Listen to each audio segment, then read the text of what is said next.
ព័ត៌មានបន្ទាន់ហើយក៏ជាព័ត៌មានដែលកំពុងតែក្តៅនៅមុននេះបន្តិចគឺប្រព័ន្ធផ្សព្វផ្សាយរបស់ប្រទេសកម្ពុជាយើងបានរាយការណ៍ថាប្រជាពលរដ្ឋចំនួន5នាក់រងរបួសដោយសារការបាញ់ប្រហារពីទាហានខាងប្រទេសថៃបាទគឺនៅម៉ោង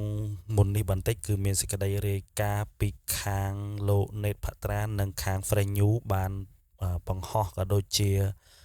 បង្ហាញនៅរូបភាពក៏ដូចជាវីដេអូដែលប្រជាពលរដ្ឋខ្មែរប្រមាណអ្នកត្រូវបានគេបាញ់ប្រហារ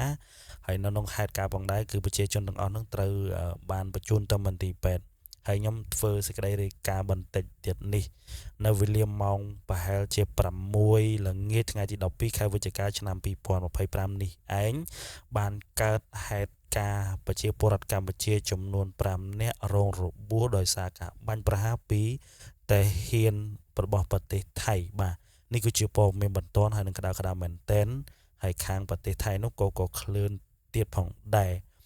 ហើយតាមឯកឧត្តមអមរាត្រីអភិបាលខេត្តបន្ទាយមានជ័យបានប្រាប់ទៅអង្គភាព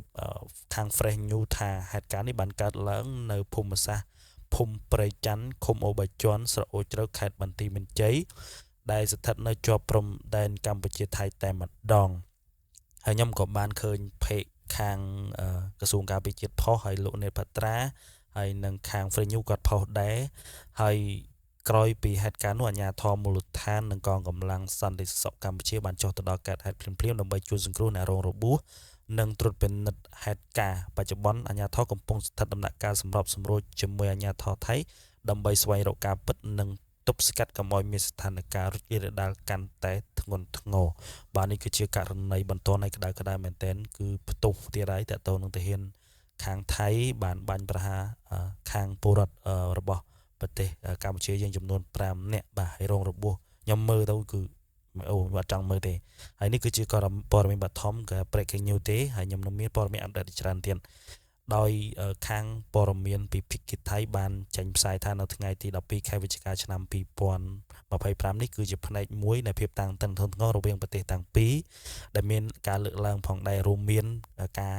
ប្រកាសផ្អាកកិច្ចព្រមព្រៀងសន្តិភាពភិក្ខុថៃបានប្រកាសផ្អាកការអនុវត្តសេចក្តីរួមដើម្បីសន្តិភាពនិងពន្យាពេលដោះស្រាយដោះលែងទាហានរបស់ប្រទេសកម្ពុជាយើង18នាក់ដោយអាងថាកម្ពុជាបានរំលោភបំពានអធិបតេយ្យភាពលើប្រទេសថៃដោយលួចដាក់ក្របមីនថ្មីនៅតាមបណ្ដោយព្រំដែនថៃដោយទាហានម្នាក់កាលពីមួយថ្ងៃមុនគឺរងរបួសផងដែរអញ្ចឹងគេយល់លេសការហ្នឹងហើយចំពោះនឹងការប្រតិបត្តិការបោសសម្អាតមីនហ្នឹងគឺថៃបានពង្រឹងកម្លាំងនិងបន្តប្រតិបត្តិការបោសសម្អាតមីននៅតាមបណ្ដោយព្រំដែនដោយអាងថាជាអធិបតេយ្យភាពរបស់ខ្លួននៅតំបន់មួយចំនួនដូចជាភូមិនគរច័ន្ទនៅក្នុងខេត្តស្រះកែវផងដែរហើយនេះគឺជា breaking news ហើយស្ថានភាពបាញ់ប្រហារមកលើពលរដ្ឋកម្ពុជា5នាក់បានកើតក្នុងបរិបទដែលតំណាក់តំណងពីតាមតំបន់ព្រំដែននិងសមត្ថសកម្មភាពយោធានិងការបោសសម្អាតមីននិងការបិទច្រកកំពុងតែកើតឡើងយ៉ាងក្តៅគគុកនៅតាមបណ្ដោយព្រំដែន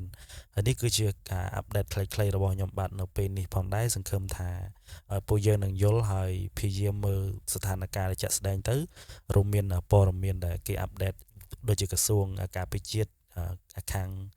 ព័ត៌មានដែលគេអាប់ដេតថ្មីមកអញ្ចឹងណាអញ្ចឹងនេះគឺជាព័ត៌មានដែលក្តៅហើយបន្ទាន់មែនតែនហើយព័ត៌មាននេះក៏អាចជាដំណឹងដល់ប្រជាពលរដ្ឋឲ្យមានការប្រុងប្រយ័ត្នផងដែរចំពោះនៅតាមបណ្ដោយព្រំដែន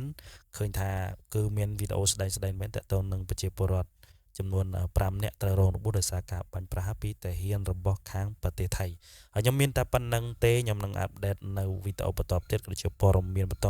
ផងដែរឥឡូវនេះយើងម៉ោង5កន្លះហើយខ្ញុំនឹងធ្វើការអាប់ដេតបន្តទៀតបាទខ្ញុំមានតែប៉ុណ្្នឹងទេហើយព្យាយាមមើលហើយដូចជាប្រុងប្រយ័ត្នដល់គ្នាអ្នកនៅបណ្ដោយព្រំដែន